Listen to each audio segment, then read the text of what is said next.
现在找对象啊，大龄剩女啊根本就不可怕，可怕的是大龄少女。年前的一位姑娘找我介绍对象呢，我印象特别深。过了年，她今年有32岁了。年前呢，她特别焦虑啊，告诉我是害怕自己嫁不出去了，总是莫名的哭呢，很难过。希望自己能够抓紧找到对象结婚。如果能遇到自己喜欢的，马上结婚她都能接受。他是90年的身高大约在160左右，颜值呢是中等偏上，本科学历，在这个事业单位工作。他说呢要找个本地的有车有房，工作也不错的男生。年前呢我就给他介绍了一位90年的，身高在175，本科学历，同样在事业单位工作的男生，年薪大约在8万左右。两人是见面认识几天之后这个女士就觉得男士不太合适。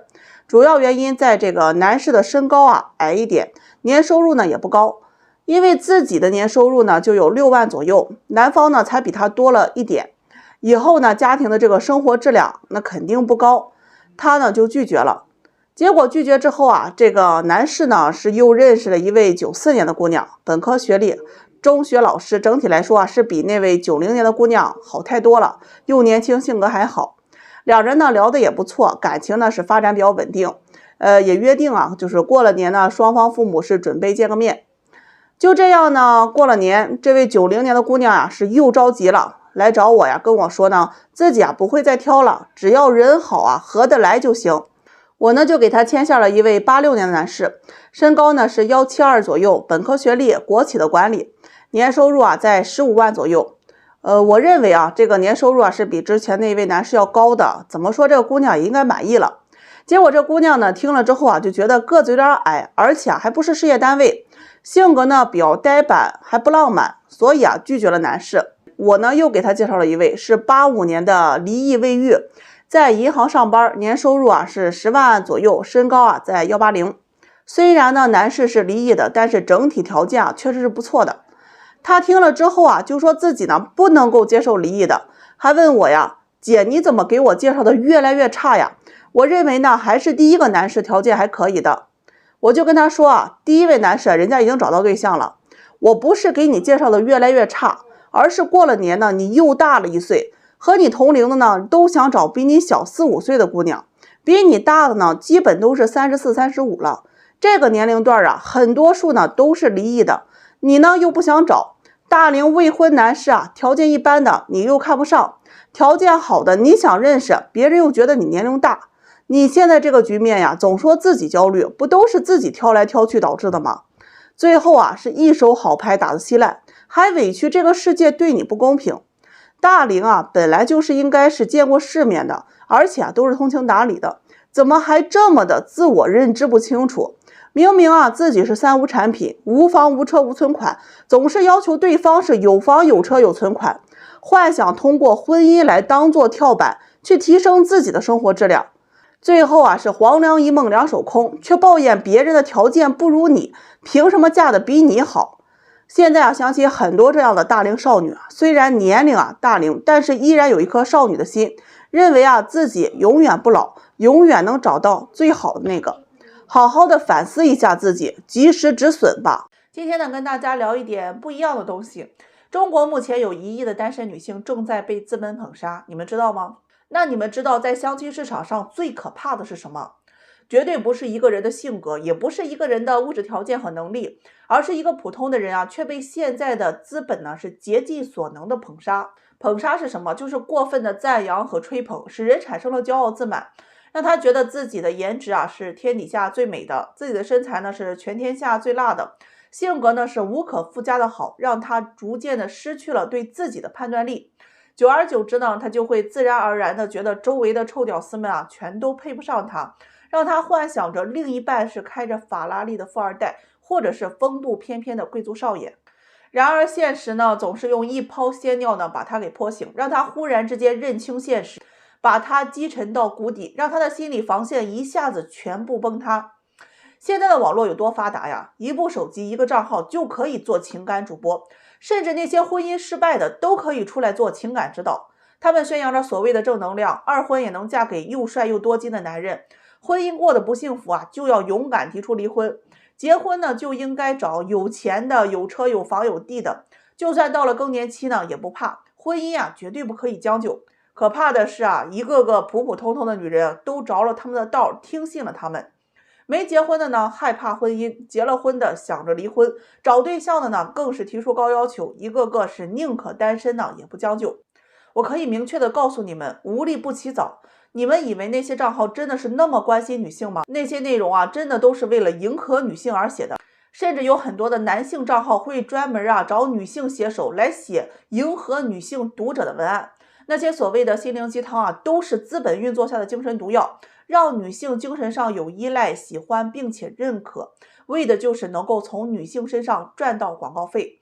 广告商在投广告的时候都会选择看一个账号的粉丝画像，如果女粉高达75%，那这个账号的消费能力能有多高，我就不说了。我只想说啊，这些为了迎合女性的鸡汤呀，已经严重误导了社会上大多数的单身女性。那这类博主说的话，跟广场上的那些算命老大爷都是一个套路的，说着一些似是非是的话，让你听完以后觉得特别上头，觉得终于是有人呢说出了你的心声。而很多的单身女性啊，就是被这些毒鸡汤毒的真的和着了魔一样，听了之后啊，就对婚姻有着过高的期望。他们找对象啊，男士的标配啊，都得是有车有房，车呢还得是几十万的，房子还得是市中心的学区房，有能力年入起码是几十万的，每个月还要给他点零花钱。越来越多的单身女性啊，认为找个有钱的男人就比自己奋斗来得更轻松一些，哪怕谈恋爱也要求男人是给钱给红包，却不看看自己的男朋友饭都吃不起了，给你的红包都是花呗套现的吧。我从来不是针对女人，我一直都很客观的告诉他们相亲现状。你们的择偶标准真的是万里挑一，如果一个城市里有20万单身，身高在180以上的有6万，本科学历以上的还有2万，年收入20万以上的还有3000，全款房的还有1000，父母在城市居住有退休的不到100人，一个城市里几十万人，你要遇到这100人的概率有多大？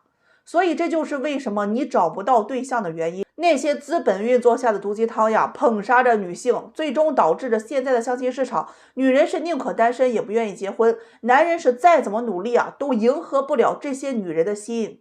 今天呢，给大家说一个奇葩相亲记。说奇葩呢，其实我也不觉得它很奇葩，但是人家相亲姑娘就觉得是天下少有的奇葩事儿。这是一位女粉丝给我吐槽的。哎呀，故事有那么一点意思啊。事情是这样的，姑娘呢今年是28岁，本科做行政助理的。家里呢，因为她年龄越来越大了嘛，就急得不行了。奈何人家姑娘总是觉得相亲是件特别丢人的事儿。好在呢，父母是威逼利诱去劝她呢，是这个见了一个男士。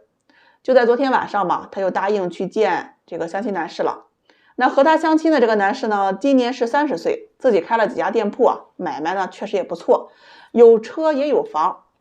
就在约会当晚呢，这个男士先是开车去接这个女士，给她是又是开门又是给她带热水，冬天嘛，对她态度也不错，很热情。这个女士呢也看到男士的身高在180左右，哎呀，衣品打扮都很洋气，而且呢很有礼貌，她心里呢也有点开心。然后两人就一起去吃这个西餐。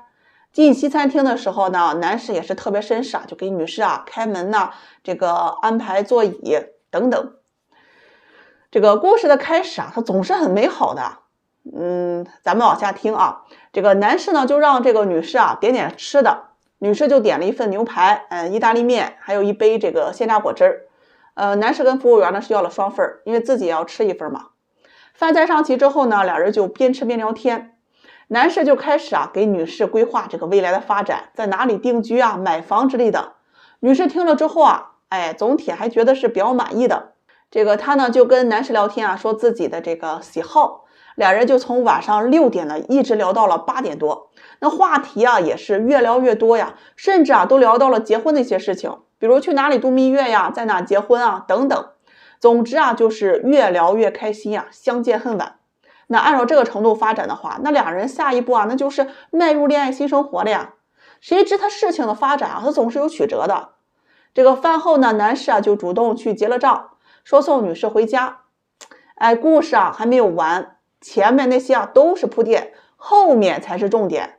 这男士呢开车去送女士这个路上就走了一半，这个肚子就开始咕噜咕噜可能吃这个牛排和果汁有点冲着了。大家自己想一想，旁边坐着自己喜欢的相亲女士，开车在大马路上，前面后面都没个卫生间啊，还停在了这个红绿灯那儿，那肚子咕噜咕噜的，她也不舒服呀。这女士就跟我说啊，她当时就听到了男士肚子的声音，当时就觉得特别尴尬，想着赶紧回家。这越担心啊，她事儿啊，她就越发生了。那就在这个时候啊，这个男士啊实在是没忍住，一下子呢就出了个气啊。这个车嘛，密闭空间，男士就很尴尬的赶紧打开窗户。女士听到之后啊，就跟我说啊，她立马就觉得特别恶心，竟然当着她的面出这种声音。她呢就要求啊，这个男士马上到路边啊停下。男士停车之后啊，就下车赶紧跟这个姑娘道歉，说自己啊肠胃不好，不是故意的。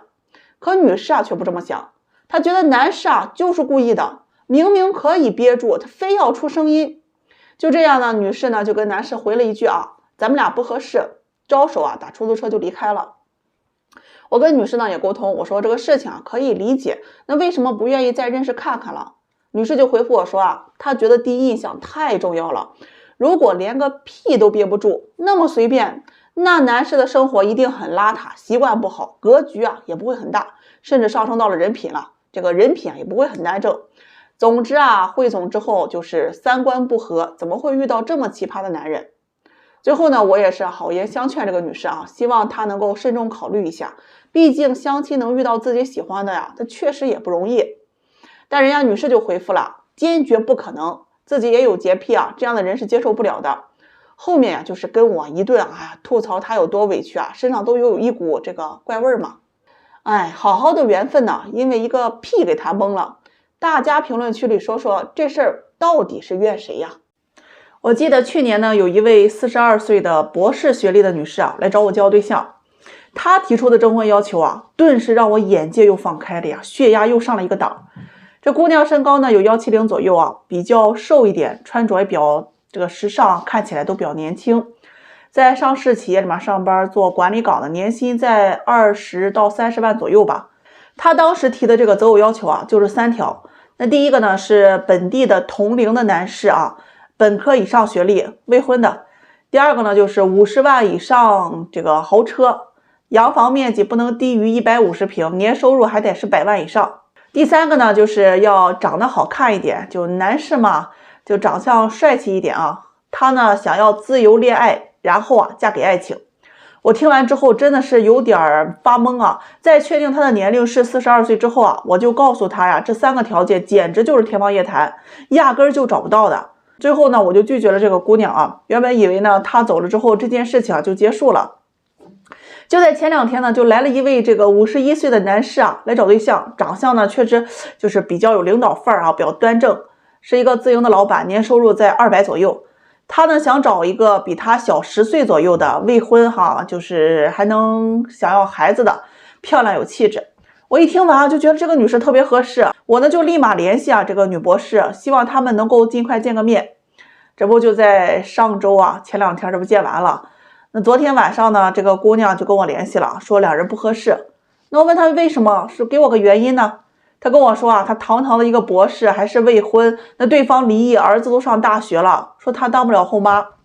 我听完呢，我就着急了你都42岁了，跟你同龄的又有几个是未婚的？你还要求有学历有能力？就算是一辆法拉利，他开了20多年，外表再怎么光鲜亮丽，它里面的发动机它也生锈了呀。这个姑娘呀，听完之后就反问我呀，难道我这么优秀就不配遇到爱情吗？非要委屈下嫁吗？我听完之后也是不太忍心的告诉他呀，不是你不配，而是你已经谈不起爱情了。这个男士论学历论条件论能力，你已经很难再碰到比他还优秀的了呀。后来呢，我就劝了劝这个女士，然后这女士就跟我说呀，要不再跟男士再认识看看，看看能不能有这个感觉。最后他还强调了一下说自己特别不想下降，觉得有点这个勉为其难，勉强他的意思。我呢就答应他呢，先跟男士说一下，看2个人能不能撮合一下这个毕竟能遇到一个差不多的，真的很不容易啊。那结果呢，我去跟男士沟通，人家男士回复了个什么呀？女士年龄大，脾气臭，傲慢的很，这么骄傲的小公主，娶回家当菩萨供着吗？我一听就知道没戏了。然后我就跟这个女士说呀，这个男士可能不太同意了说是觉得不太合适。哎，结果女士反转了，她说自己思考了一下，觉得男士还是挺不错的。之前是自己看不上才那样的，问我能不能帮忙再跟男士说说好话。我一看这个情况呀，我就直接回复他呀，我真的是帮不了了。非常现实的打脸呀，真的是啪啪的疼啊！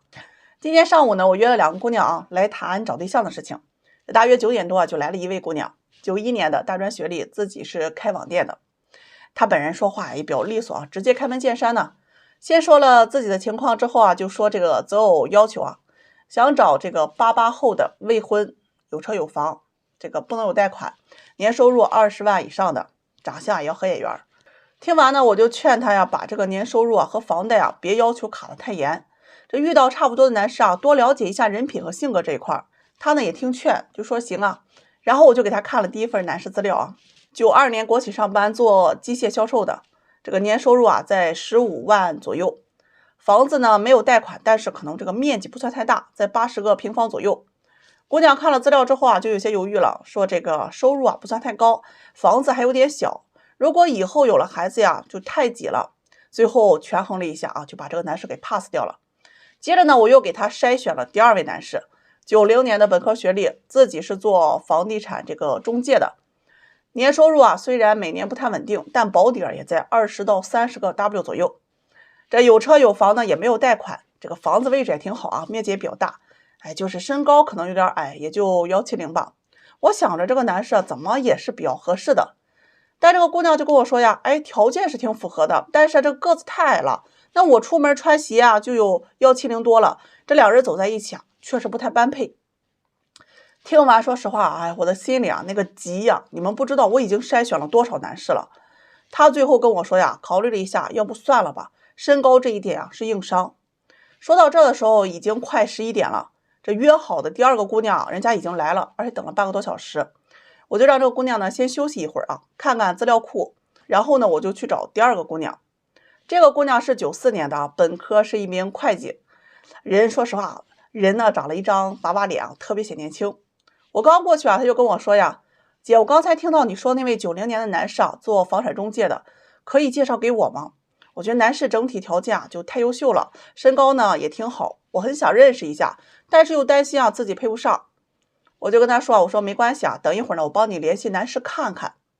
和这个姑娘聊了有一会儿这里面的这个姑娘就出来了，跟我说姐，我看了你资料库里的那些都不太符合我，那我喜欢的那些他们要求的哎呀我也不符合，要不刚才那位房产中介那个男士你帮我介绍一下吧，个子矮就矮吧，其他条件呢也算凑合。我一听就有些愣住了，看了一眼94年那个姑娘，她也有点尴尬然后我就站起来就跟他们俩说既然2位都想认识这个男士，那我就帮你们确认一下男士的意愿。接着我就打电话联系了那个男士，按照先来后到先介绍了91年的这个女士。男士回复我说91年的这个姑娘年龄有点大，而且她还想找一个稳定上班的。在被拒绝之后我就介绍了94年这位。男士听完呢就同意认识，于是现场是一家欢喜一家忧94年的姑娘就很开心的谢了谢我，走了之后就等我给她这个见面通知。91年的这位姑娘脸色就很不好看，她看别人走了之后就跟我说姐，你能不能帮我再跟刚才那个男士说说好话这见面认识一下也行你看我都放低要求了，我都不嫌弃他了，他怎么还挑我呢？听完呢我又跟他又聊了有半个多小时最后呢女士就有些失落的走了。很多人找对象其实是特别悲哀的，挑来挑去不愿意降低要求，最后才发现被挑的人呢其实是自己。给大家说一个过程很尴尬，结果又很幸福的相亲经历。今天的周末大家都放假嘛，我就安排了几对相亲伙伴见面。这其中就有一位姑娘95年的在国企工作，这个个子不算高，长相甜美可爱。跟她相亲这个男士呢是94年的，在央企上班。这2人呢就约在了今天中午要见面相亲的。原本呢男士的意思是去接这个姑娘但人家女士呢可能不想男士麻烦就说自己去打车过去。中午呢男士是早早就到了约定的餐厅，女士那边是原本准备打车的，但是一看吃饭的地方离自己家那么近，打车又特别浪费钱，起步就要小10块了，这个等公交呢又慢，于是呢他就骑着他妈妈的电动车去餐厅。这个电动车就是那款特别老的那一种，用了10多年了，你就能想象到这个新旧程度了。电动车骑起来就发出那种嘎吱嘎吱的声音，走路走边上都能听得到，而且那个车闸还不太好使啊。这到了餐厅这个姑娘呀就找了个偏僻的地方停车，怕被男士看见嘛，毕竟人家姑娘这个面子薄。这进去餐厅就给男士打电话，看到男士在角落里等他了，就这样两人呢就顺利的见面了。吃饭过程呢也算是比较顺利啊。原本的男士想点4、5个菜，但是这姑娘呢就觉得有些浪费就要了2个菜1个汤，一人呢1碗面条就吃了起来。这个男士就通过这一点就对这个女士的印象特别好。两个人呢从工作聊到生活，聊到这个家常姑娘呢也是越聊越开心。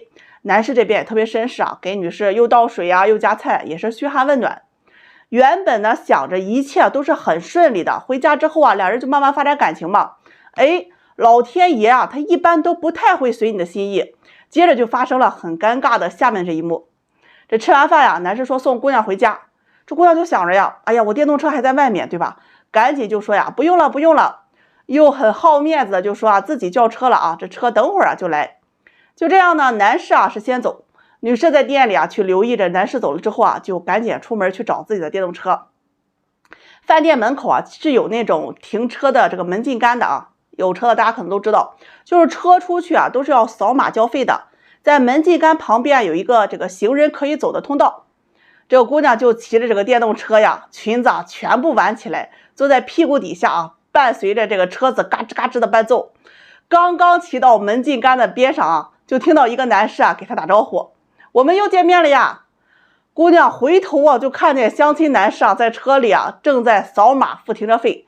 她呢赶紧把裙子给揪下来，就特别尴尬的笑笑说你还没走男士呢就说我刚才有事儿来。这付完钱出来之后男士就很高情商的说了一句话，顿时让这个女士是好感爆棚。男士就说哎呀，你看你真聪明骑个电动车比开车快多了，还凉快。女士听完呢就很尴尬的笑了笑说对呀，我家也近，骑个电动车一会儿就到了。说完呢，这个姑娘就赶紧就说了个再见骑着电动车嘎吱嘎吱嘎吱的就回家了。哎呀，那一路上她就觉得太尴尬太丢人了。回到家之后这个姑娘是欲哭无泪谎言被揭穿，觉得太丢人，而且骑个电动车也太跌面了。她不好意思联系男士就把这个过程跟我说了，说自己把相亲给搞砸了自己很喜欢男士，但是男士应该不喜欢她了。我听完真的是哭笑不得呀。那我就去打电话给这男士男士人家也笑着说自己很喜欢这个姑娘，不装不做作，而且很大方，知道过日子，而且呢这个人呢也很温柔至于骑电动车呢，反而给他留下了一个很好的印象。男士说自己喜欢她，而且这个姑娘我追定了。听完呢，我心里就觉得哎呀很甜就是不论你觉得再尴尬的事情，在有爱的人眼里都是你的可爱之处。这听着男士处处去维护这个姑娘，夸这个姑娘，真觉得这个姑娘这次是遇对人了。喜欢你的人，你的缺点在他眼里那都是优点，不喜欢你的人呢，在他的眼里只能看到他对你的厌烦和嫌弃。去年呢，我遇到了一位姑娘，92年的普通本科大学毕业的，在这个私立学校当老师她在最开始找我找对象的时候跟我说想找个人好的，有上进心就可以。于是我给她介绍了一位93年的男士，重点985大学毕业的，在事业单位上班，家庭条件呢不算很好，这个父母都是农村的，家里还有一个弟弟正在上大学。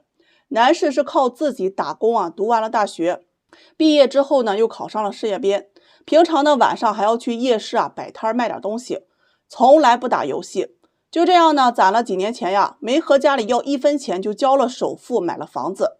介绍完之后这个男士追了这个姑娘3个月，在表白的时候呢，姑娘却说男士没有上进心，就拒绝了。后来呢，这个姑娘在一次聚会上认识了一位男士，这位男士呢高中没毕业就开始了混社会，常年是无所事事每个月的工作呢就是收租。因为呢父亲早些年从商是赚下了不少银子给他置办了多套房产，每个月光靠收租就能够月入4到5万。每天除了打游戏就是找狐朋狗友喝酒吹牛逼。这个男士呢追了这个姑娘不到1个周，这个姑娘就跟他在一起了。不过呢两人谈了不到半年，男士就提出了分手。第二天呢就交了新的女朋友。前2天他来找我，非常难过的和我诉苦呀，自己付出了那么多，却遭到了背叛，和我一顿是痛骂男士出轨不近人情。我问他呀，为什么跟这种男人在一起？他说因为爱情。听到他说爱情这2个字啊，我笑了笑没有说话。我就问他呀，你来找我只是诉苦吗？他说想找对象。他呀想明白了，找对象结婚啊就得要找个靠谱一些的，说自己啊这大半年都浪费了。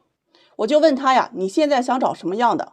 他说呀，首先学历要高，985、211重点本科大学毕业的，海外留学回来的最好，这年收入啊不能低于20万，市中心啊有房子，最好是没有贷款的，家庭条件要良好，有上进心，有安全感。我听完呢就反问他，你最开始来找对象不是说只要人好有上进心就可以吗？他说对呀，上进心体现在他的能力上，他要有赚钱能力吧。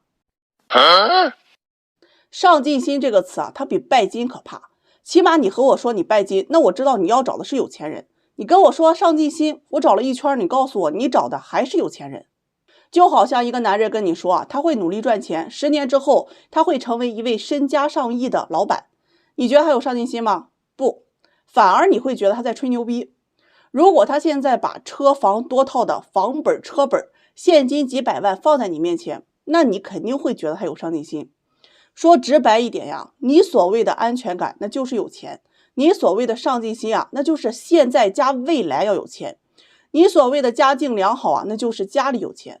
这样的男人有吗？有，但是你得先看看自己配不配吧。自己还是低配的3无产品，却要求别人全是高配，自己是块猪头肉，就别想着上高档餐厅了，在大排档里凑合着不挺好吗？我在刚做红娘的时候啊，有些姑娘就跟我说呀，这个男人呢有没有钱不重要，只要有上进心就好。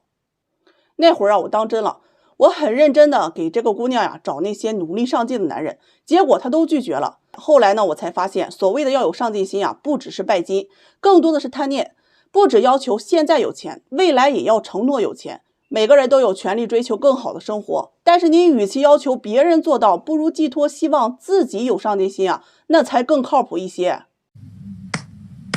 有些姑娘，你为什么大龄？为什么就你一直找不着对象？今天有一个姑娘来找对象，我差点没让她气死啊！92年的，今年31岁，培训机构的老师，她来找对象说要求不高，想找个有眼缘的，条件差不多就行。我现在给大家介绍了一位啊，这个同岁的在事业单位工作的男士，他看了照片啊，哎呀，太丑了，没眼缘。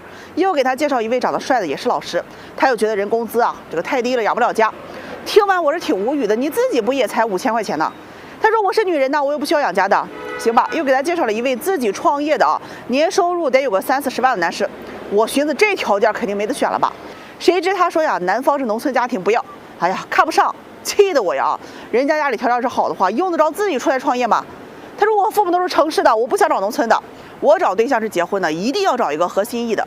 听得你是干着急啊！我问他，你说你没有要求，结果谁都看不上，你和我说说你具体要求吧，我也有个数。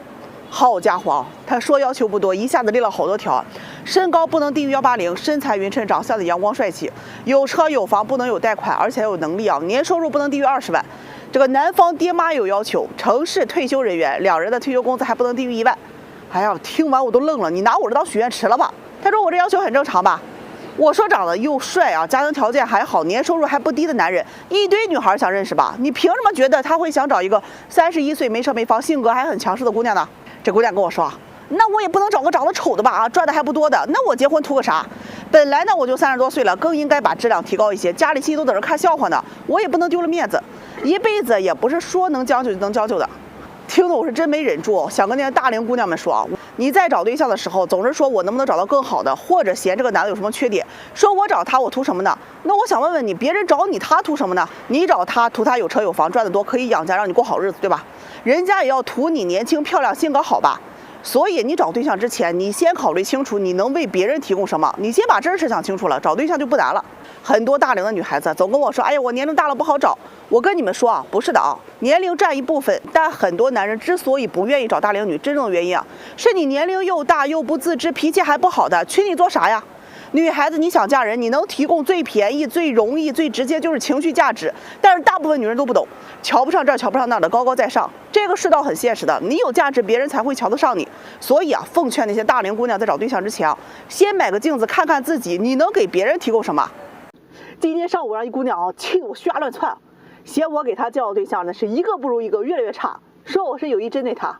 听了咱那个气啊，你们给评评理啊！他年前是28岁啊，是个公务员，咱也不知道是不是这个工作，反正就挑得很啊。年前呢给他介绍了有3、4个，这男士一啊，30岁，在法院上班的，有车有房，父母都是公务员，小伙子人长得挺好，就是个子矮点，168。哎呀，但凡过了175，他也不至于现在没个对象啊。他去见了，嫌男士个子矮不够男人，哎呀，气的啊！男士2啊，27岁，比他小1岁。人家学历硕士，3甲医院的医生，个子高，条件很好，男方也接受啊，他大一点，觉得2个人只要合得来就行嘛。这2个人见完面啊，他直接告诉我不合适。你们永远都想不到相亲对象拒绝你的理由是什么，就是因为相亲吃饭，男方没有主动给他倒水，他就觉得这男士对他不够尊重，拒绝了。上火吧。男士3啊，设计院工作，也是个硕士，32岁，他也给拒绝了，就是因为男士戴个眼镜不够帅，怕遗传。气得我直接不敢介绍了，王八关门。这种啊，咱就不伺候了。年后急了呀，快30岁了，着急忙慌的跟我说要找对象。哎，说亲戚家的弟弟妹妹都结婚了，他就很焦虑啊。咱一听啊，心软的，又给他推了2个，一个是公务员，30岁，有房没车。他就觉得这个男士啊，这个年龄了，买不起车，这条件也太差了吧。你听听啊，他这些理由啊，气得那个肺管子都给撑堵了。又给他推了一位国企的高管啊，比他大了1岁，短婚3个月啊，未育。他一看资料气炸了，说之前还给我推荐的是未婚的，现在开始介绍离异的了。他要找体制单位的，那家庭条件要好的，长得帅的，情商高的。我跟你们讲，去年整个相亲市场上主力军是94、95、96年的，过了年之后，这主力军就变成了97、98、99，还有很多00后的。当你还在纠结是选医生、选公务员，嫌弃他个子矮，还有他近视眼的时候，人00后都愿意认识啊，谁还选你啊？让他放低一下择偶要求，你可以找体制单位的，但是别要求人长相了，他不行。说长得不好看，这心里啊喜欢不下去啊。那你找帅的可以，别太卡人家工作了，他也不同意，他就非要找那条件好的。这辈子我就站这一回啊，一定不能将就。你说说啊，我又不是人贩子，又不能给你把人绑来，我也不是杀猪盘，啥都能满足你，所以啊，我不介绍了。他呢就一个劲儿责怪我，给他介绍相亲对象一个不如一个，越来越差，给我气的啊。当初给你介绍好的，你不是嫌他们这儿不行那儿不行，现在很多条件好的，人家一看你年龄，那人不愿意啊。你能看上的25、6岁的姑娘也能看上，为什么要选择你啊？他说啊，那个时候没想到后面会这么差呀，但凡之前的哪一个，我现在都同意。说着说着要吃回头草，要去找去年那个医生啊，我一听啊，直接给拒了。优秀的人脑子是瓦特了吗？要被你招之即来挥之即去的，何况人男士现在已经有女朋友了。他一听就开始埋怨我啊，当时人男的那么喜欢我，我也没有拒绝，我只是想当个朋友而已，你也不劝劝我，你自己挑还怨我身上，是我不让你嫁了，还是拦着迪拜王子不让他娶了？婚恋市场是具有排他性的，先下手为强，后下手遭殃。哎，这话没毛病啊。不论男女，黄金年龄是23到28岁。如果有一天你突然觉得相亲对象质量越来越差的时候，你就得考虑啊，是不是你自己在相亲市场上的价值越来越差了。你28岁，身高180，8块腹肌，年薪100万，哇！我给你介绍一个30岁，身高150，体重120，父母低保在家无业的女生给你吗？那是在侮辱你，我这不找骂吗？你32岁，身高160，体重160，一大块腹肌，年薪5万，无房无车。我给你介绍一个25岁，身高168，体重100，前凸后翘，貌美如花，年薪20万，父母还是国家干部的，那不是在侮辱人女方吗？婚恋市场啊，讲究的是价值匹配。当你年龄越大，你的价值是下降的，条件再好也比不过年轻的潜力股吧。在相亲市场上有很多大龄的单身青年，过了3、5年还是坚持以前的择偶标准，不降低，最后你只会越来越耽误你自己。散会，关门，再无理取闹我就放王八。